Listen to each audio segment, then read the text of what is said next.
Good morning students. आज अपन शुरू करने जा रहे हैं अजमेर के चौहानों का इतिहास। इससे पहले हमारी दो टॉपिक्स खत्म हो चुके हैं। एक तरीके से देखा जाए तो एक तो सभ्यता से संबंधित था और एक ऐतिहासिक स्रोतों से संबंधित था। और इससे पूर्व जो अपनी क्लास थी उसमें अपन ने पढ़ा था राजपूतों की उत्पत्ति के सिद्धांत को, और अब अपन पढ़ रहे हैं चौहान वंश को। चौहान वंश में अपन ने शुरुआत की है अजमेर के चौहान वंश से। तो इसमें सबसे पहले अपन पढ़ रहे हैं वासुदेव चौहान को। अब वासुदेव चौहान के संबंध में एक दरबारी थे राजशेखर, इन्होंने किताब की रचना करी थी प्रबंध कोश। तो इन्होंने अपने प्रबंध कोश किताब में बताया है कि वासुदेव चौहान ने 551 ईस्वी में सांबर के चौहान राज्य की स्थापना की थी। सांबर के चौहान वंश की या चौहान राज्य की इन्होंने स्थापना करी थी, ऐसा विवरण अपन को प्रबंध कोश से मिलता है। अब आपसे प्रश्न पूछा जा सकता है कि अजमेर के चौहान वंश का संस्थापक कौन था? वासुदेव, नंबर एक बात। दूसरी चीज, राजशेखर की किताब का नाम पूछा जा सकता है प्रबंध कोश। वासुदेव ने कौन से सन में स्थापना करी थी चौहान वंश की, सांबर के चौहान वंश की, सांबर के अंदर 551 ईस्वी में। ये फैक्ट आपको ध्यान रखना है सर। इसके अलावा एक मिनट, इसके अलावा जो है बिजोले अभिलेख, जिसके बारे में अपन ने काफी विस्तार में पढ़ा था। बिजोले अभिलेख जो 1170 का है,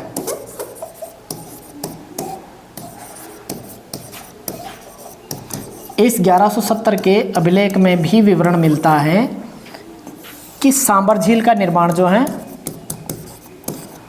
सांबर झील का निर्माण वासुदेव चौहान ने करवाया था।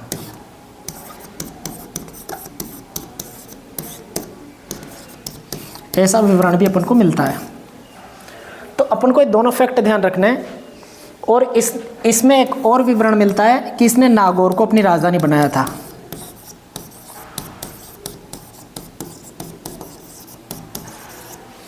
तो आपको क्या क्या चीज़ ध्यान रखनी है? प्रबंध कोश, राजशेखर के प्रबंध कोश में तो जानकारी मिलती है कि 551 ईस्वी में वासुदेव ने चौहान राज्य की, सांबर में चौहान साम्राज्य की स्थापना करी।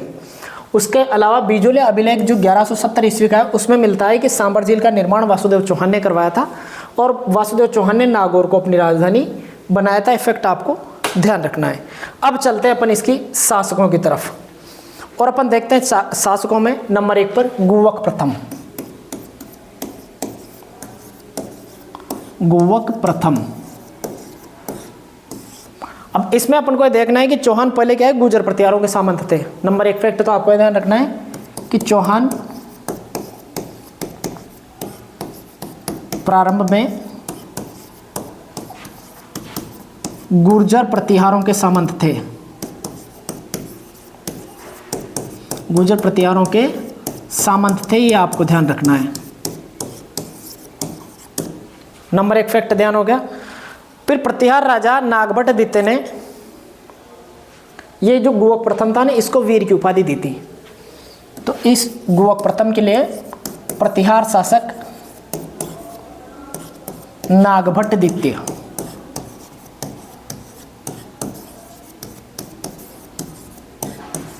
नागभट्ट द्वितीय ने वीर की उपाधि दी थी।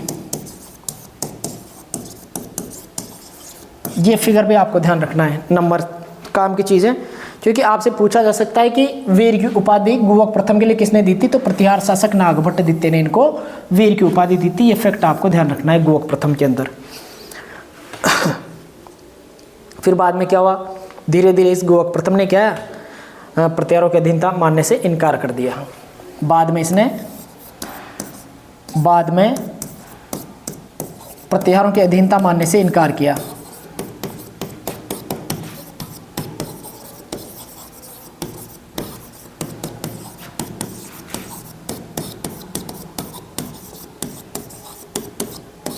प्रतिहारों की अधीनता मानने से इसने इनकार कर दिया, मना कर दिया।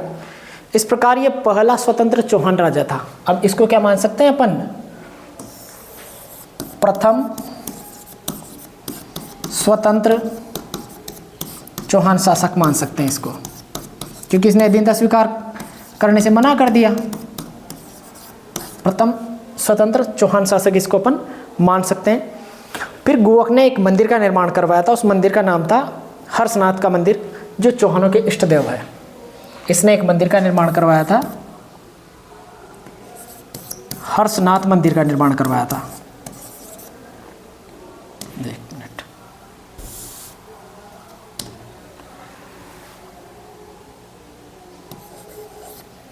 हर्षनाथ मंदिर का निर्माण करवाया था इसने, जो क्या है चौहानों के इष्ट देव हैं। ये हर्षनाथ किसके इष्ट देव माने जाते हैं? ये चौहानों के इष्ट देव माने जाते हैं। इस प्रकार अपन ने गुवक प्रथम को पढ़ा। गुवक प्रथम के लिए अपन ने ये देखा है कि सबसे पहले जो चौहान थे वो प्रारंभ में गुर्जर प्रतिहारों के सामंत थे। नंबर एक फैक्ट तो ये ध्यान रखना है, आपसे पूछा जा सकता है कि चौहान या अजमेर के चौहान प्रारंभ में किन के सामंत हुआ करते थे? तो गुर्जर प्रतिहार हो गए। तो प्रतिहार शासक थे एक नागभट्ट आदित्य, इन्होंने इस गुवक प्रथम को वीर की उपाधि दी थी। वह फैक्ट ध्यान रखना है। फिर बाद में क्या हुआ, ये वीर की उपाधि मिलने के बाद में प्रतिहारों की अधीनता मानने से इसने इनकार कर दिया धीरे धीरे। तो जैसे इसने अधीनता मानने से इनकार किया तो फिर क्या हो गया, ये प्रथम स्वतंत्र चौहान शासक का दर्जा इसको मिल गया और इसने एक मंदिर का निर्माण करवाया जिस मंदिर का नाम था हर्षनाथ मंदिर, और इसको ये अपने चौहान जो है अपना इष्ट देव मानते हैं। अब चलते हैं अपन अगले शासक की तरफ, और अगला शासक है चंदनराज।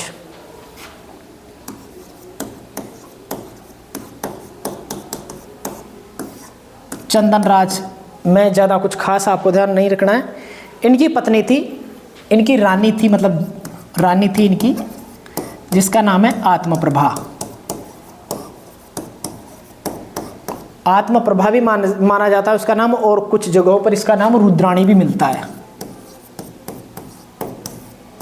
तो आत्मप्रभा या रुद्राणी जो थी ये पुष्कर झील में, कहाँ पर? पुष्कर झील में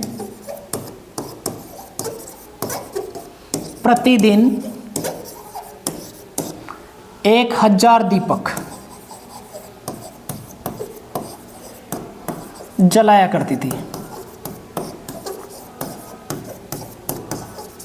आपसे भी पूछा जा सकता है दीपदान करती थी, और ये किसकी आराधना में जलाया जा करती थी?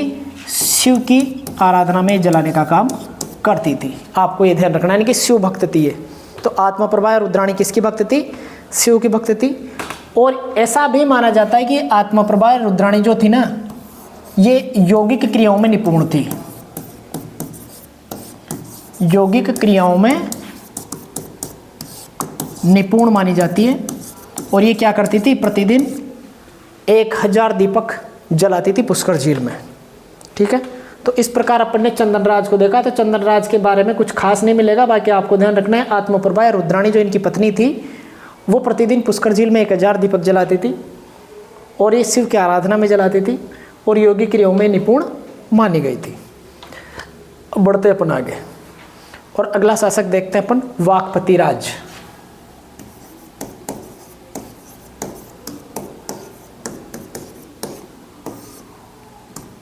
वाकपति राज के बारे में देखना है तो इसको माना जाता है इसने 108 युद्ध जीते थे। वाकपति राज में क्या देखना है? 108 युद्धों का विजेता माना जाता है इसको।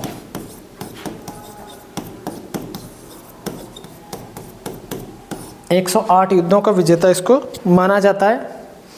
इसके बेटे थे लक्ष्मण राज, जिन्होंने नाडोल पाली में चौहान राज्य की स्थापना की थी। इनके पुत्र लक्ष्मण राज, इन्होंने नाडोल पाली में चौहान राज्य की स्थापना की थी।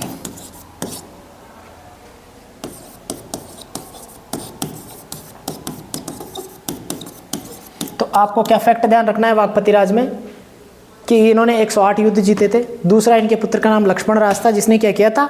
नाडोल पाली में चौहान राज्य की स्थापना करी थी। ये फैक्ट आपको ध्यान रखना है। अब चलते हैं आगे, और अगला शासक लेते हैं अपन विग्रहराज द्वितीय। विग्रहराज द्वितीय, इनको पढ़ते हैं अपन। तो गुजरात में चालुक्य राजा थे मूलराज प्रथम, उनको हराया था इसने। इसमें क्या ध्यान रखना है? गुजरात के चालुक्य शासक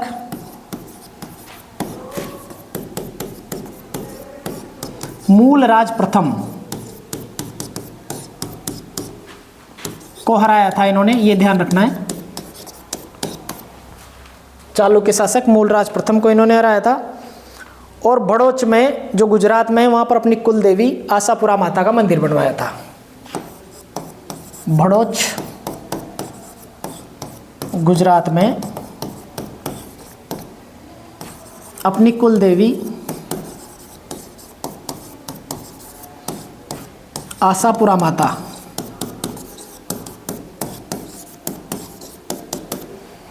का मंदिर बनवाया था।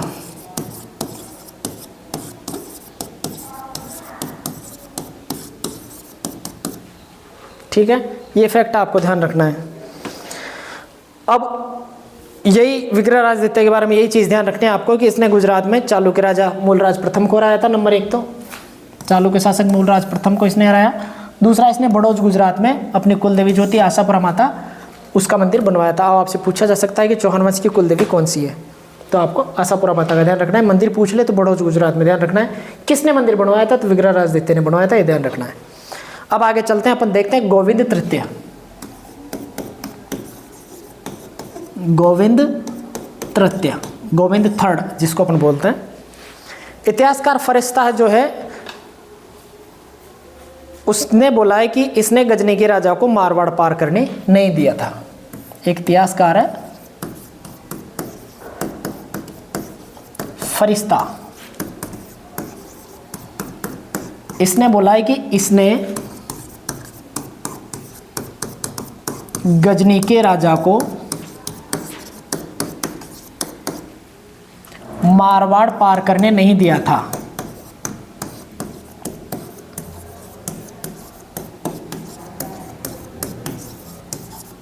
तो आपसे पूछा जा सकता है कि चौहान वंश के किस शासक ने गजनी के शासक को मारवाड़ पार करने नहीं दिया था, तो आपको ध्यान रखना है गोविंद तृतीय। और ऐसा किस इतिहासकार ने कहा है, तो फरिश्ता का नाम आपको जरूर भी ध्यान रखना है। और इस समय गुजरात का राजा जो था चालुक्य वंश का था भीम प्रथम, वो भी इसके साथ था। इस समय गुजरात के शासक भीम प्रथम जो चालुक्य थे वो भी इसके साथ थे।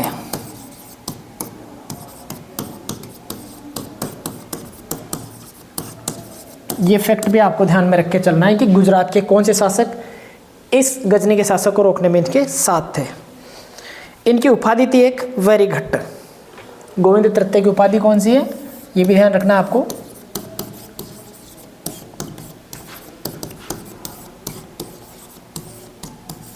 वैरीघट्ट की उपाधि इन्होंने धारण करी थी। ये पृथ्वीराज विजय के अनुसार ऐसा विवरण मिलता है, पृथ्वीराज विजय के अनुसार।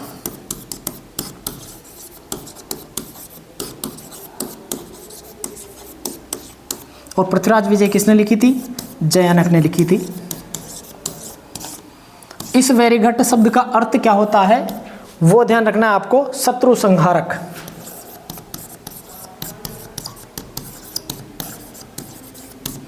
तो आपको क्या क्या फैक्ट ध्यान रखना है गोविंद तृतीय के बारे में कि इतिहासकार फरिश्ता ने ऐसा लिखा है कि गजनी के राजा को इसने मारवाड़ पार करने नहीं दिया था। और इस समय चालुक्य वंश के जो राजा थे भीम प्रथम, उन्होंने भी इसका साथ दिया था। और इनकी उपाधि थी विग्रहराज गोविंद राज तृतीय की।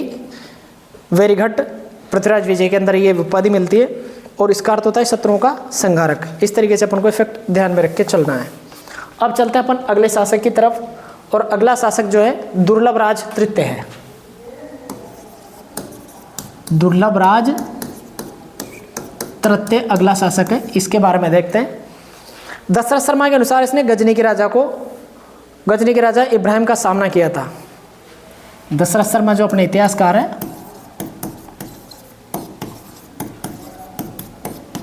इसने गजनी के शासक जो थे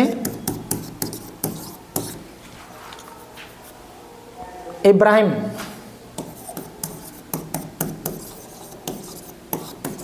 का सामना किया था, ऐसा विवरण अपन को मिलता है इतिहासकार दशरथ शर्मा के अनुसार दुर्लभ राज तृतीय के संबंध में। ठीक है। अब अगला शासक देखते हैं अपन, विग्रहराज तृतीय।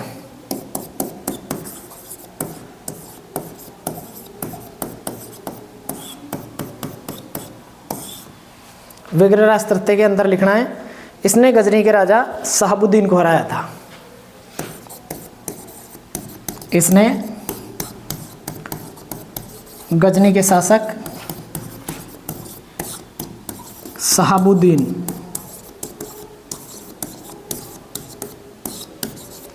को हराया था। ये फैक्ट आपको विग्रहराज तृतीय के संबंध में ध्यान रखना है, ठीक है। अब अगले शासक की तरफ बढ़ते हैं अपन, और अगला शासक है पृथ्वीराज प्रथम।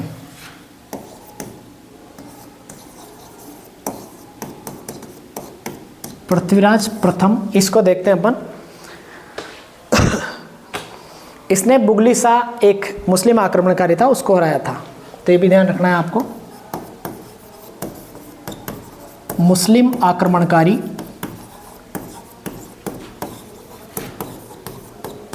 बुगली शाह को हराया था इसने, ये फैक्ट आपको ध्यान रखना है। मुस्लिम आक्रमणकारी बुगली शाह को इसने हराया था। तो ये कुछ सामान्य राजा थे। अब इसके अंदर जो इम्पोर्टेंट राजा है उनके बारे में अपन देखते हैं, और वो राजा है अर्णोराज, अजयराज। तो इनको पढ़ेंगे अपन। अब अगला नंबर है अपना अजयराज।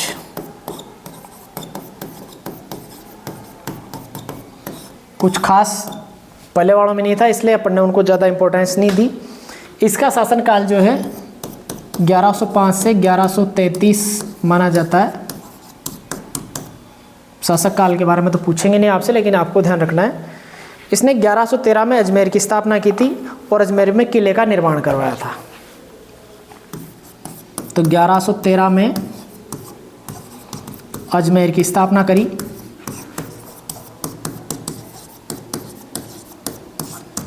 और किले का निर्माण करवाया। अजमेर के किले का निर्माण भी इसने करवाया था। दोनों फैक्ट आपको ध्यान रखना है। 1113 में इसने क्या किया था, अजमेर की स्थापना की थी और अजमेर में किले का निर्माण इसने करवाया था। इसने गर्जन मातंग, एक गजनी के राजा थे, उनको हराया था। ये भी आपको ध्यान रखना है। गजनी के राजा थे गर्जन मातंग,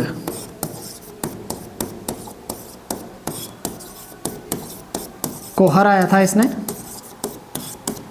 ये फैक्ट आपको ध्यान रखना है, गर्जन मातंग को इसने हराया था। उसके बाद में इसने पार्श्वनाथ मंदिर में सोने का कलश भेंट किया था। ये फैक्ट भी आपको ध्यान रखना है।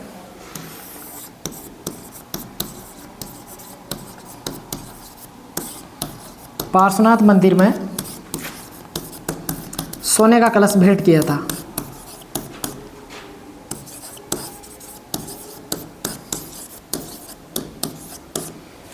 तो आपको क्या क्या चीज़ ध्यान रखनी है अजयराज के बारे में। 1113 में इसने अजमेर की स्थापना करी और अजमेर की किले का निर्माण करवाया, और गजनी के शासक थे गर्जन मातंग, उनको इसने हराया, और पार्श्वनाथ मंदिर में इसने सोने का कलश जो है वो भेंट किया था।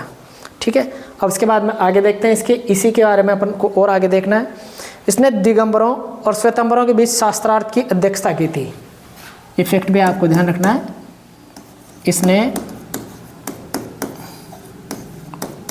दिगंबरों और श्वेतांबरों के बीच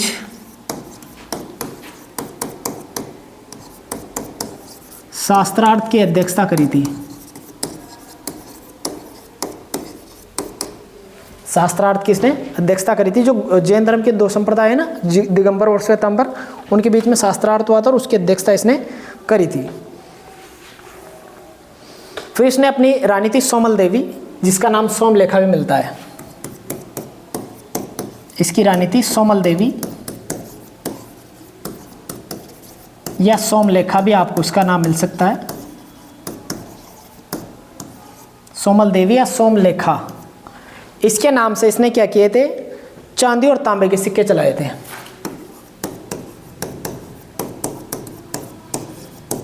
चांदी व तांबे के सिक्के चलाए थे।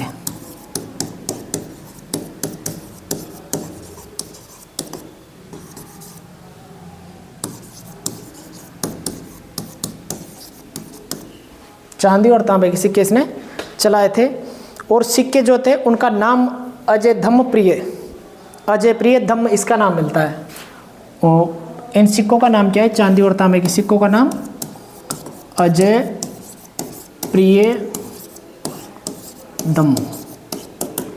ये उन सिक्कों का नाम अपन को मिलता है, अजय प्रिय धम्म। इस तरीके से आपको ध्यान रखना है कि इसने कौन से सिक्के चलाए थे? चांदी और तांबे के सिक्के चलाए थे अपनी रानी के नाम से, जिनका नाम क्या मिलता है? अजय प्रिय धम्म मिलता है। इसने अपने अंतिम समय में अपना जो पुत्र था अर्णोराज, उसको शासन सौंप दिया था और स्वयं सन्यासी बन गया था। अपने अंतिम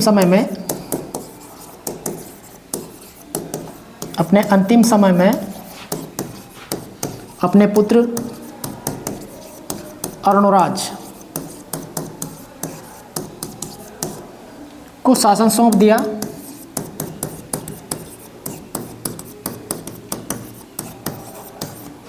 स्वयं सन्यासी बन गया था।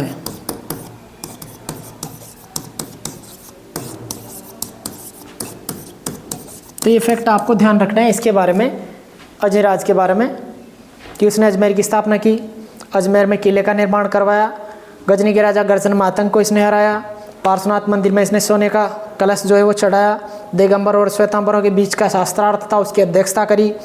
इसकी रानी जो थी सोमलेखा या सोमल देवी, उनके नाम से इसने चांदी और तांबे के सिक्के चलाए, जिनका नाम अजय प्रिय धम्म मिलता है।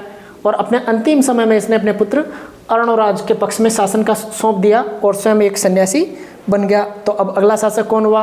अर्णोराज। उसको देखते हैं अपन।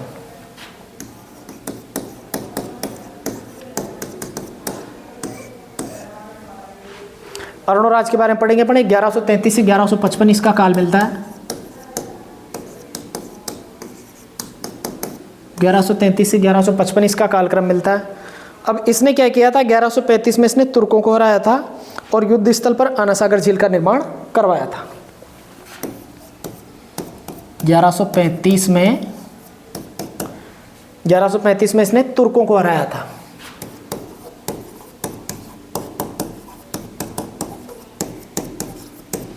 और युद्ध स्थल पर आनासागर झील का निर्माण करवाया था।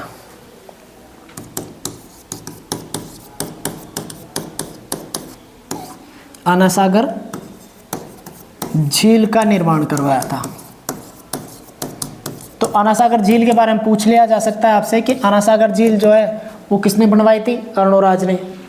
और कब इसका निर्माण करवाया था? 1135 में। कहाँ पर है? तो अजमेर में। यह आपको ध्यान रखना है। उसके बाद में पुष्कर में इसने वराह मंदिर का भी निर्माण करवाया था। पुष्कर में वराह मंदिर का निर्माण इसने करवाया था, जो भगवान विष्णु को समर्पित है।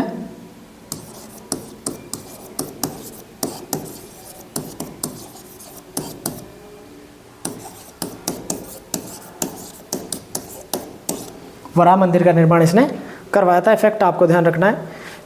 इसके बाद में इसने एक मालवा के शासक हुआ करते थे नरवर्मन, उनको भी इसने हराया था। तो इफेक्ट भी आपको ध्यान रखना है। मालवा के शासक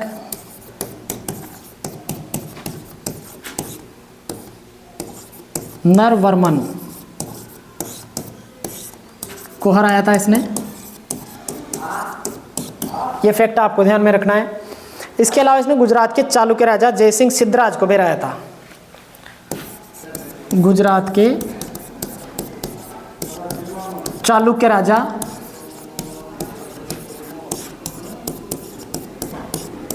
जयसिंह सिद्धराज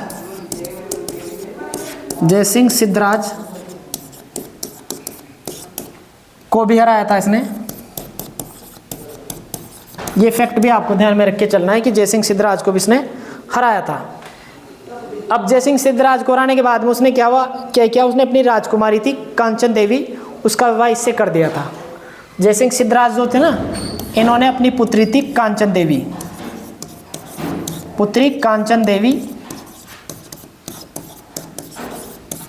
इसका विवाह जो है किसके साथ कर दिया था? अर्णोराज के साथ कर दिया था। अर्णोराज से विवाह कर दिया था इसका। तो आपको ये ध्यान रखना है कि जैसे इसने गुजरात के चालुक्य शासक जयसिंह सिद्धराज को हराया, तो उसने हारने के बाद में क्या किया, अपनी जो राजकुमारी थी कांचन देवी, उसका विवाह अर्णोराज के साथ कर दिया था। अब चलते हैं अपन आगे और देखते हैं, इसने गुजरात के चालुक्य राजा एक कुमारपाल था, उससे ही हार गया था। तो गुजरात के शासक,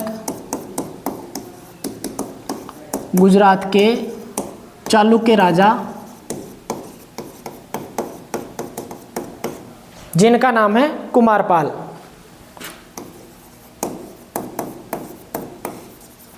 से हार गया ये। चालुक्य राजा कुमारपाल ने कुल मिलाकर के अर्णोराज को हरा दिया तथा अपनी राजकुमारी जालन देवी का विवाह कुमारपाल से किया था इसने।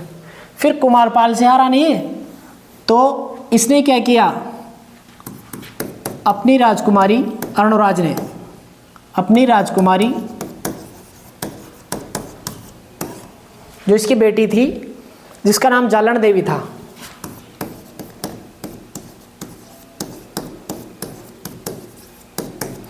का विवाह कुमारपाल से कर दिया।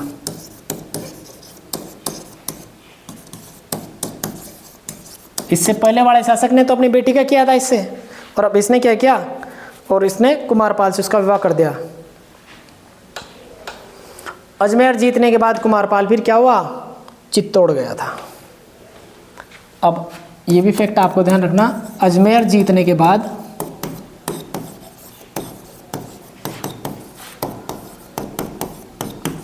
कुमारपाल चित्तौड़ गया था। आपको तो ध्यान रखना है कि अजमेर को किस चालुक्य शासक ने जीता था, तो कुमारपाल ने जीता था। अब इस युद्ध का वर्णन जो है ना, ये इस वाले युद्ध का वर्णन अपन को एक ग्रंथ में मिलता है, प्रबंध चिंतामणि और प्रबंध कोश में इसका वर्णन मिलता है। इस युद्ध का वर्णन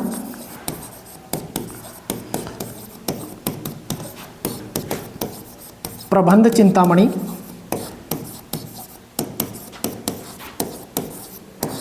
और प्रबंध कोश दो ग्रंथों में मिलता है।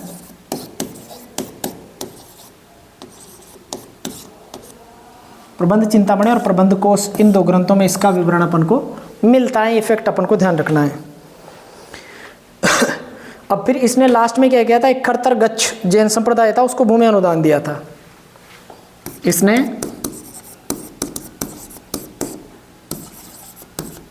खरतर गच्छ जैन समुदाय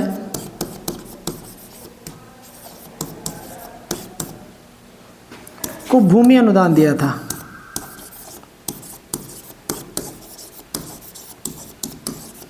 भूमि अनुदान इसने दिया था, कर्तरगच्छ जैन संप्रदाय था उसको। अब इसके दरबारियों के बारे में अपन थोड़ा देख लेते हैं कि अर्णोराज के दरबारी कौन कौन थे।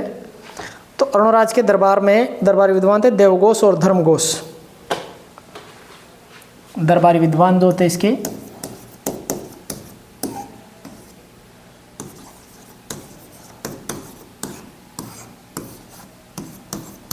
देवघोष और दूसरा था धर्मघोष। इन दो दरबारी विद्वानों के बारे में अपन देखते हैं। और लास्ट फैक्ट आपको ध्यान रखना है कि इसकी हत्या, अर्णोराज की हत्या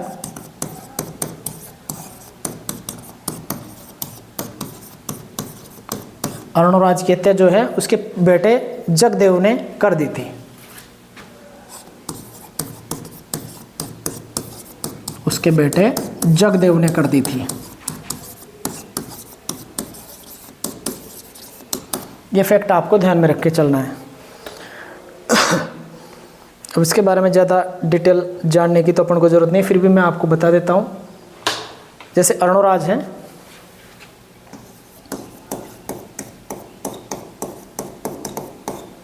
इस अर्णोराज के दो रानियां थी।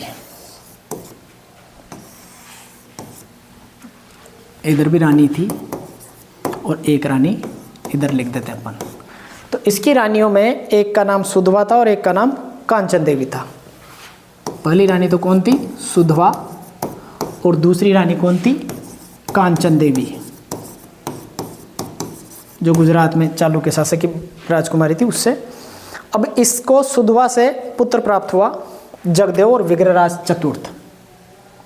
इसको सुधवा से 2 पुत्र प्राप्त हुए, एक तो जगदेव, जगदेव आपको ध्यान रखना है नंबर 1। दूसरा पुत्र जो था इसका, उस पुत्र का नाम था विग्रहराज चतुर्थ। विग्रहराज चतुर्थ आपको ध्यान में रखना है, ये इसका दूसरा पुत्र था। फिर विग्रहराज चतुर्थ के क्या है, 2 पुत्र और हुए। एक पुत्र का नाम तो है अपरगांगे,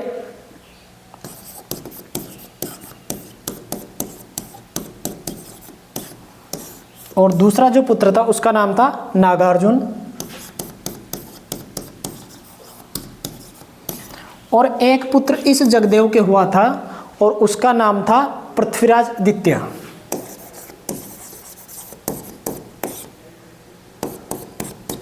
तो ये तो चौथे नंबर का है, ठीक है। और ये जो अपरगांगे था ये तीसरे नंबर का था। तो इस तरीके से इनका क्रम देख सकते हो, Jagdev number 1, Vigraharaj number 2, number 3 पर अपरगांगे और नंबर 4 पर विग्रहराज द्वितीय। इस तरीके से ये इनका क्रम चल रहा था। अब चलते हैं उधर कांचन देवी की तरफ। इस कांचन देवी से एक पुत्र प्राप्त हुआ, उस पुत्र का नाम था सोमेश्वर, और ये था 5वें नंबर का। सोमेश्वर 5वें नंबर का हो गया। अब इस सोमेश्वर से 2 पुत्र प्राप्त हुए,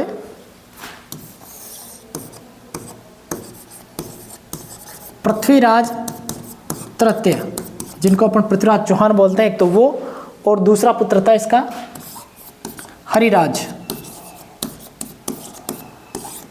ठीक है। अब पृथ्वीराज चौहान तृतीय से एक और पुत्र प्राप्त हुआ। ये पृथ्वीराज चौहान जो था ये 6ठे नंबर का हो गया, और इसका एक पुत्र और था, उसका नाम था गोविंदराज,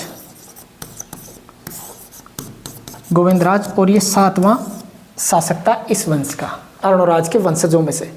तो आपको क्या ध्यान रखना है कि अर्णोराज की 2 रानियां थी, एक रानी का नाम सुधवा था और दूसरी रानी का नाम कांचन देवी था। सुधवा से 2 पुत्र प्राप्त हुए, एक तो जगदेव और एक विग्रहराज चतुर्थ। जगदेव से एक पुत्र हुआ जिसका नाम था पृथ्वीराज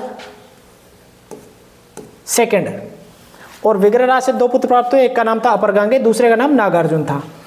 इधर कांचन देवी के पुत्र का नाम था सोमेश्वर, सोमेश्वर से 2 पुत्र प्राप्त हुए, पृथ्वीराज तृतीय और हरिराज, और पृथ्वीराज तृतीय के एक पुत्र हुआ जिसका नाम था गोविंदराज। इस तरीके से अपन ने पूरा वंश देखा।